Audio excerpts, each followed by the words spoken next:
pra você! Seja bem-vindo de volta ao canal, seja bem-vindo a mais uma crítica de série que eu trago pra vocês. Hoje, da série Dirty John, O Golpe do Amor. E já vamos chamar a atenção para esta bosta de nome que a série recebeu. O Brasil? Brasil, pelo amor de Deus, Brasil, pra que o subtítulo? Olhando esse nome parece que vai começar uma comédia romântica e não tem nada a ver com isso. Mas aqui a gente tem essa mania de subtítulo, então vamos falar da série. A história é baseada em fatos reais, como a série nos lembra ao final de cada episódio. E claro que certas cenas e personagens foram dramatizados. Ainda assim, teve como base a história da Deborah Newell, que depois dos acontecimentos finais da série, decidiu contar a sua história, que virou um podcast no Los Angeles Times. E recentemente virou uma série. Mas vamos ao que interessa. A Deborah Newell, que nesta série é interpretada pela Connie Britton, é uma designer de interiores muito bem sucedida e rica. Ela já saiu com vários caras, já teve 4 casamentos e agora ela resolveu entrar no Tinder para conhecer uma boa pessoa e, quem sabe, engatar um relacionamento. O escolhido é o John Meehan, que é um cara simpático, bonito, simples e trabalha como anestesista. É show de bola, um amorzinho de pessoa. Pois é, primeira vez que eles se veem, ele vai buscar ela em casa para o encontro. E a porta se abre, ele já vai entrando como se estivesse em casa. E ainda na volta do encontro, ele já vai para o quarto dela e se deita na cama sem ser convidado. Quando ela diz que não quer, que o negócio tem que ser mais devagar, que estão recém se conhecendo, ele vai embora furioso. As filhas detestaram ele e a Deborah acha exagero da parte delas. Com 5 semanas de conhecimento, eles vão morar juntos e com 8 semanas eles se casam em Las Vegas. Eu gostaria de ver as estatísticas dos casamentos em Las Vegas para saber quantos seguem tranquilamente, fluindo no belo matrimônio e quantos terminam meses depois. Com as filhas dela, que são a Tara e a Verônica, ele é sempre estúpido. Mas quando ele está junto com a Deborah, ele é um amor de pessoa.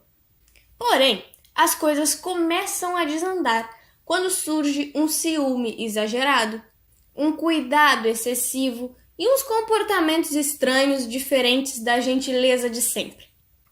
Já que as filhas nunca deram chance para ele e sempre foram mais desconfiadas do que a mãe, elas resolveram investigar o cidadão colocando um detetive particular atrás dele. E é aí que tudo desanda de vez. Porque descobrem que ele mentiu sobre o passado, já teve algumas passagens pela polícia, denúncias de assédio e uma coleção de ordens de restrição. Então, nesta série, os atores principais trabalharam muito bem e conseguiram cumprir com a proposta que foi feita. A Connie Britton foi até indicada ao Globo de Ouro por este papel. Ela interpreta ali, aquela mulher rica, bem-sucedida, que tem uma empresa de sucesso, faz um bom trabalho e é reconhecida por isso. Muito inteligente, mas quando se trata da vida amorosa, ela é um pouco ingênua. Ela passa muito tempo sozinha, todas as responsabilidades são dela e ela quer uma pessoa para dividir tudo isso, que é uma personagem fácil de se identificar com as pessoas. Já o Eric Bana, que interpretou o John Meehan, precisou incorporar aquela pessoa sedutora, mas que esconde grandes segredos. Inclusive, como o personagem é baseado em mentiras, exige uma interpretação não tão óbvia assim. Afinal, ele esconde muita coisa da sua vida. Então, o Eric entendeu o personagem. Ele consegue transmitir essa personalidade escondida através de pequenas atitudes, olhares e expressões corporais que ajudam a construir o personagem e revelar a verdade, ainda que ele esteja constantemente se esforçando para esconder. Tem uma cena também em que ele intimida o espectador enquanto conversa com uma paciente. Por quê? Porque a paciente conversa com ele, mas ele interage com a câmera. E a fixação do olhar dele torna tudo mais pessoal. Tu fica realmente incomodado com ele te encarando. E essa sensação só piora conforme a gente vai conhecendo a mente doentia que ele tem. Inicialmente, não tem muito aprofundamento de personagem. São situações comuns de fácil identificação com o público para poder prender a atenção das pessoas. Porém, a série possui desenvolvimentos lentos que exigem uma certa paciência. Não tem grandes reviravoltas no roteiro, a não ser no final.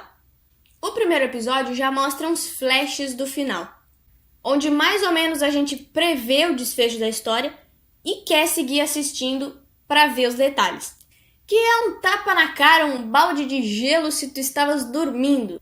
Te faz acordar rapidinho porque é bem chocante. E a cena não poupa detalhes. As câmeras são bem posicionadas para que todos os ângulos sejam capturados. E ainda tem partes em câmera lenta para transmitir mais pânico. E de fato consegue.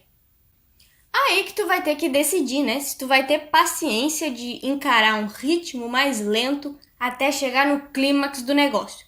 Vai depender do teu gosto pessoal. O que eu não gostei foi a montagem. Eu entendo o objetivo, que é contar a história do ponto de vista da Deborah e depois mostrar o ponto de vista do John através de flashbacks. Ok. A vontade de responder todas as perguntas é super válida, é correta, só que para isso eles colocaram praticamente um flashback dentro do outro. Tá explicando uma situação específica com o flashback e aí vai para a construção de personagem mostrando o passado dele e depois volta para aquela situação inicial. Parece que eles estavam tentando desenhar a história, sabe? Desenhar o que estava acontecendo. Só que acabou ficando mais confuso do que explicativo. Ainda que seja importante mostrar a rotina dos personagens para contextualizar, o excesso de cenas repetidas só desacelera a história ao invés de ficar envolvente. Um certo personagem secundário, para mim, foi desnecessário. Ainda que ele exista na história real, só seria válido trazer ele para a série se o arco dele fosse finalizado ou se recebesse um pouquinho mais de atenção. Ficou perdido no meio da história, dando a impressão que ele só foi colocado lá para cumprir o propósito de uma cena específica e depois foi esquecido, sendo que tem ligação direta com a protagonista. O papel que essa pessoa assumiu poderia ter sido feito por outro personagem que já tinha sido introduzido. Assistindo essa série, eu fiquei pensando, né? Parecia óbvio que tinha alguma coisa errada com ele. Certas atitudes garantiam que o John era estranho. Mas pela sinopse da série, a gente já descobre que é um relacionamento abusivo e que no final alguma coisa daria errado. Mas será que na situação real a gente também não teria ficado cego? Na visão da Deborah, não haviam motivos para desconfiar. E estar apaixonada fez com que ela não conseguisse perceber a verdade. E no lugar dela, sentindo o que ela sentia, talvez ninguém percebesse. Ela estava perfeitamente manipulada e o John era muito rápido para consertar as atitudes erradas que ele tinha. Até porque a mãe da Deborah não viu nada errado nele. E a desconfiança das filhas provavelmente foi interpretada pela Deborah como algo normal, já que normalmente quando os pais encontram novos namorados, a primeira reação dos filhos é justamente rejeitar. Na maioria das vezes, nenhum filho aceita isso normalmente. Não tem como produzir uma outra temporada baseada nessa história. A segunda já foi confirmada, mas vai ser com uma história totalmente diferente. Ainda não se sabe qual. Só se sabe que não vão ser com as mesmas pessoas da primeira temporada. Se você se interessou pela história real, tem um documentário chamado Dirty John, A Verdade Nua e Crua, outro nome horrível, que traz entrevista com as mulheres que foram vítimas dos golpes do John Meehan. Nesse documentário vocês veem as pessoas que originaram os personagens e conhecem a história a partir do que elas contam, sem as partes dramáticas que foram adicionadas para fazer a série. Mesmo assim, comparando os dois, dá pra ver que a série foi bem fiel ao reproduzir os fatos. Então é isso, deixa nos comentários a tua opinião se tu assistiu essa série. Se inscreva no canal, deixa o like nesse vídeo e compartilha este vídeo com os seus amigos. Muito obrigado por ter assistido e eu te vejo no próximo vídeo. Tchau!